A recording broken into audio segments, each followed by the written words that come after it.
Hello guys, welcome to back my channel. जैसा कि आपको पता है हमारा जो ये चैप्टर है वो चैप्टर नंबर 3 है। तो चैप्टर नंबर 3 में हमने अगले लेक्चर में पढ़ा था कि धातु और अधातु के बारे में। उसके बाद रासायनिक गुणधर्म के बारे में पढ़ा था। उसके बाद धातुओं की सक्रियता श्रेणी के बारे में हमने पढ़ा था। आज हमारी कुछ नई टॉपिक है। उस टॉपिक का नाम है धातुओं की उपस्थिति, means occurrence of metals. Metals पाए कहाँ जाते हैं, वो किस किस रूपों में पाए जाते हैं, इसके बारे में आज हम स्टडी करने वाले हैं। तो धातुओं की उपस्थिति जो होती है वो भूपपर्टी धातुओं का प्रमुख स्रोत है। मतलब धातु जहाँ पाए जाते हैं वो भूपपर्टी धातुओं का प्रमुख स्रोत है, मतलब भूमि में ही वो पाए जाते हैं।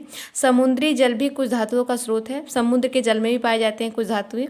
इसमें विलेय लवण जैसे NaCl और MgCl, जिसको हम सोडियम क्लोराइड और मैग्नीशियम क्लोराइड एक्सेट्रा और भी हैं ढेर सारे समुद्री जल में, लेकिन NaCl और MgCl ये मुख्य स्रोत है, पाई जाती है धातु के रूप में। उसके बाद प्रकृति में धातुएं दो अवस्था में पाई जाती हैं, मीन्स धातु की जो उपस्थिति होती है वो दो अवस्था में पाई जाती है। पहली है जो हमारी, वो है मुक्त या फिर स्वतंत्र अवस्था में, जिसको हम बोलते हैं इन फ्री स्टेट। सेकंड जो है वो हमारी संयुक्त अवस्था में, जिसे हम बोलते हैं इन कंबाइंड स्टेट। तो मुक्त अवस्था में कौन कौन से धातु पाए जाते हैं और इन्हें मुक्त अवस्था कैसे कहते हैं, कब हम जानेंगे कि मुक्त अवस्था में ये धातुएं हैं। तो वेट ठोस धातुएं जो कम क्रियाशील होती है, मीन्स ऐसी धातुएं जो कम क्रियाशील करती है, मतलब कि वो सक्रिय नहीं होती हैं, वो कम क्रियाशील करती हैं, प्रकृति में मुक्त या स्वतंत्र अवस्था में पाई जाती हैं। जैसे हमारा है Ag, Au, Pt एक्सेट्रा।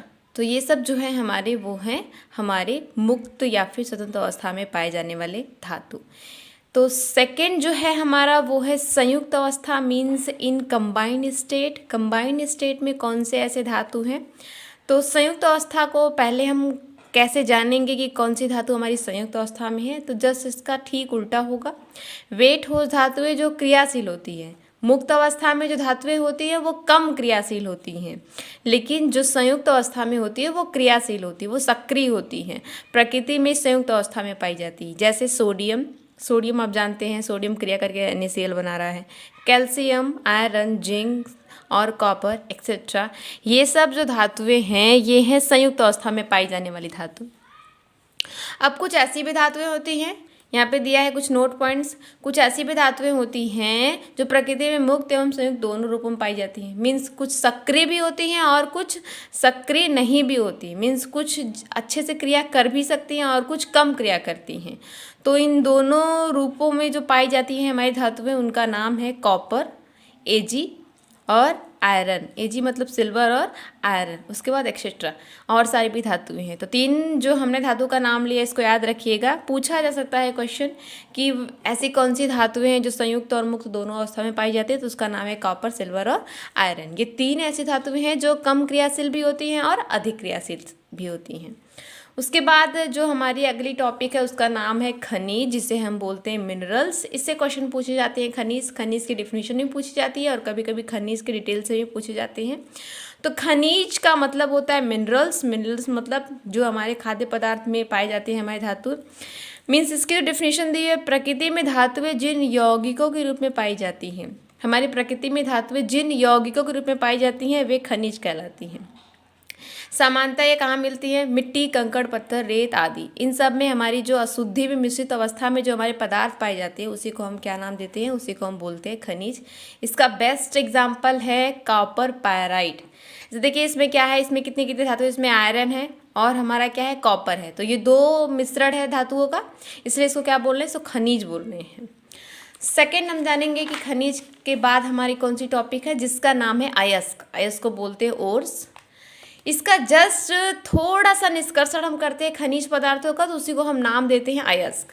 इसमें देखेंगे इसकी डिफिनीशन क्या है, वे खनिज जिनमें धातु का निष्कर्षण सुगमता तथा मितव्यता, मितव्यता मतलब कम खर्च के साथ किया जाता है, अयस्क कहलाता है। इसमें एग्जाम्पल जो है हॉर्नसिल्वर, AgCl, carnallite, KCl, MgCl2 6s2 etcetera. Means जो हमको प्रकृति में भूप्रॉपर्टी के ऊपर हमको मिट्टी, कंकड़, पत्थर में जो धातुएं प्राप्त होती है उसे हमने क्या नाम दिया, उसे हमने खनिज बोला है। अब उसी खनिज का जब हम निष्कर्षण करते हैं, उसकी साफ सफाई करने के बाद जो हमको धातुएं मिलती है उसी को हमने नाम दिया है अयस्क। और अयस्क में हमारे कौन कौन से हैं, AgCl जिसको हम बोल रहे हैं हॉर्न सिल्वर या फिर इसी को हम सिल्वर क्लोराइड भी बोलते हैं, और कार्नेलाइट है हमारा, देखिए KCl MgCl2 6 moles of H2O, इतना इसका फार्मूला है। इसमें ढेर सारे मिश्रण हैं धातुओं के। अब कहा जा रहा है कि सभी अयस्क खनिज होते हैं। जी हाँ, सभी अयस्क खनिज होते हैं, परंतु सभी खनिज अयस्क नहीं होते हैं। मीन्स जितने भी अयस्क हैं वो तो खनिज, क्योंकि हमको जो खनिज मिल रहा है, जो हमको अयस्क मिल रहा है वो खनिज से ही तो मिल रहा है, इसलिए हम कह सकते हैं कि सभी अयस्क खनिज होते हैं, परंतु सभी खनिज अयस्क नहीं होते हैं। निष्कर्षण के बाद हमको खनिज थोड़ी मिलेगा, तब तो वो अयस्क हो जाएगा ना। इसीलिए कहा जा रहा है कि सभी अयस्क खनिज होते हैं, परंतु सभी खनिज अयस्क नहीं होते हैं। अयस्कों को उनके यौगिकों के प्रकृति के आधार पर निम्न भागों में बांटा गया है। अब हम जानेंगे कि अयस्क को कितने भागों में बांट सकते हैं। इसका एग्जाम्पल जो है ढेर सारा है, और ये जो एग्जाम्पल है वो कॉम्पिटिटिव लेवल एग्ज़ाम में बहुत ज़्यादा पूछे जाते हैं कि सूत्र के फॉर्म में पूछे जाते हैं, इसका सूत्र क्या हो जाता है। तो अयस्क इम्पॉर्टेंट है खनिज की तुलना में। पहला जो है हमारा किस रूप में अयस्क पाया जाता है, वो है ऑक्साइड अयस्क। मीन्स ऐसा अयस्क हो जिसमें ऑक्सीजन की मात्रा, उसे बोलेंगे ऑक्साइड अयस्क। इसके जो एग्जाम्पल है, फर्स्ट हमारा बॉक्साइड है, बॉक्साइड का सूत्र है Al2O3 2H2O। उसके बाद कोरंडम है Al2O3, फिर क्यूप्राइट है Cu2O, जिंकाइट ZnO आदि। ये सब हमारे यहाँ ऑक्सीजन के अयस्क, क्योंकि इसमें जितने भी धातु हैं वो ऑक्सीजन से अटैच्ड है। तो ऐसे ऑक्साइड जो ऑक्सीजन से संबंधित होते हैं उसे हम क्या बोलेंगे, ऑक्साइड अयस्क बोलेंगे। सेकेंड है हमारा कार्बोनेट अयस्क। मीन्स इसमें CO3 कार्बोनेट ग्रुप हमारा जुड़ा रहेगा, ऐसे अयस्क जिसमें CO3 ग्रुप अटैच्ड हो। जैसे calamine zinc carbonate, limestone calcium carbonate, limestone calcium carbonate, siderite FeCO3। तो ये सब हमारे कार्बोनेट के अयस्क हैं। सेकेंड जो हमारा थर्ड वाला है वो है सल्फाइड अयस्क। ऐसे अयस्क जिसमें सल्फर अटैच्ड हो, सल्फाइड अयस्क कहलाएगा। अब देखेंगे इसमें copper pyrite CuFeS2, argentite Ag2S, cinnabar HgS, ये सब हमारे हैं सल्फर के सल्फाइड अयस्क। अब हमारा जो फोर्थ है वो है क्लोराइड अयस्क। क्लोराइड अयस्क क्या होता है, horn silver AgCl, carnallite KCl MgCl2 6 moles of H2O। यहाँ पे जैसे कि मैंने अयस्क में बता दिया था, लेकिन ये किसके अयस्क है, ये क्लोराइड के अयस्क है। क्यों, क्योंकि उसमें Cl उपस्थित है। ये रहे हमारे अयस्क किन किन रूपों में पाए जाते हैं प्रकृति में। जो चार हमने पढ़ा है, एक हमने पढ़ा है ऑक्साइड के अयस्क, एक दूसरा पढ़ा है कार्बोनेट के अयस्क, तीसरा पढ़ा है सल्फाइड के अयस्क, और चौथा हमारे क्लोराइड के अयस्क। इसमें मेन जो हमारा है वो सूत्र है। सूत्र याद रखिएगा कि बॉक्साइड का सूत्र क्या होता है, या फिर बॉक्साइड किसका अयस्क है, ऑक्साइड का अयस्क है। इस तरीके से क्वेश्चन पूछे जा सकते हैं, जो आप तैयार रखिएगा। मेन जो हमारा अगला हेडिंग है वो है धातुओं का संक्षारण। Means corrosions of metals. Corrosions of metals मतलब मेटल का हम संक्षारण कैसे करते हैं, धातुओं का संक्षारण कैसे होता है। तो संक्षारण मतलब होता है क्षरण होना, क्षरण होना। इसमें एग्जाम्पल के तौर पे हम समझेंगे क्षरण किस तरीके से किसका होता है। पहले इसकी डेफिनेशन हम समझते क्या है। बोला गया है कि नम वायु में संपर्क में आने पर, नम वायु के संपर्क में आने पर सतह की धातुओं का क्षरण संक्षारण कहलाता है। या फिर अगली हेडिंग जो है, अगला डेफिनेशन क्या है कि जब धातुएं वायु तथा नमी के संपर्क में आती हैं, जब कोई भी धातु हो वो वायु और नमी के संपर्क में आती हैं, तब इनका क्षय होने लगता है। यही क्रिया संक्षारण कहलाती है।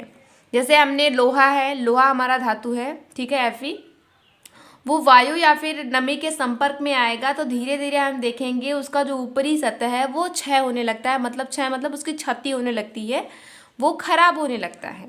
तो ये जो क्रिया है जिससे वो क्षति, उसको क्षति हो रही है, उसको हानि पहुँच रही है, तो इस क्रिया को हम बोल रहे हैं संक्षारण। संक्षारण, कोरोशंस। अब हम जानेंगे कि संक्षारण कहाँ कहाँ होता है। जैसे लोहे पर जंग लगना, लोहे पर जंग लग गया है तो हम क्या बोलेंगे कि ये जो क्रिया है हमारी संक्षारण क्रिया है। चांदी का बदरंग होना, जैसे चांदी हमारी, जैसे हमारा चांदी चमचमाता है हल्का हम कहते हैं कि वाइटी कलर में होता है, लेकिन जैसे ही वो बदरंग हो जाएगा ब्लैक कलर का होने लगता है। उसके बाद तांबे तथा कांसे पर हरी परत का निर्माण, तांबा और जो कांसा होता है वो हरे परत में उसके ऊपर हरा हरा होने लगता है। ये सब जो क्रियाएं होती है ये सब संक्षारण के उदाहरण हैं। लास्ट जो हमारी हेडिंग है वो है संक्षारण की रोकथाम।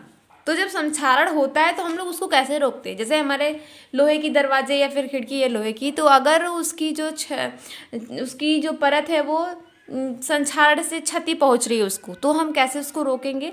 तो उसके लिए भी ढेर सारे उपाय हैं। फर्स्ट है पेंट लगाकर। हम लोग क्या करते हैं, दरवाजे खिड़की को पेंट कर देते हैं तो उसका क्षरण होना कम हो जाता है। तेल भी लगा देते हैं तो छूट जाता है। उसके बाद ग्रीस भी लगाते हैं। उसके बाद क्रोमियम लेपन आता है, इसकी विधि से भी हम संक्षारण की क्रिया को रोक सकते हैं। उसके बाद मिश्र धातु बनाकर लोहे पर जंग लगने से बचाया जा सकता है। तो ये सब जो पॉइंट्स थे, ये सब पॉइंट्स थे संक्षारण की रोकथाम। तो आज हमने क्या क्या पढ़ा?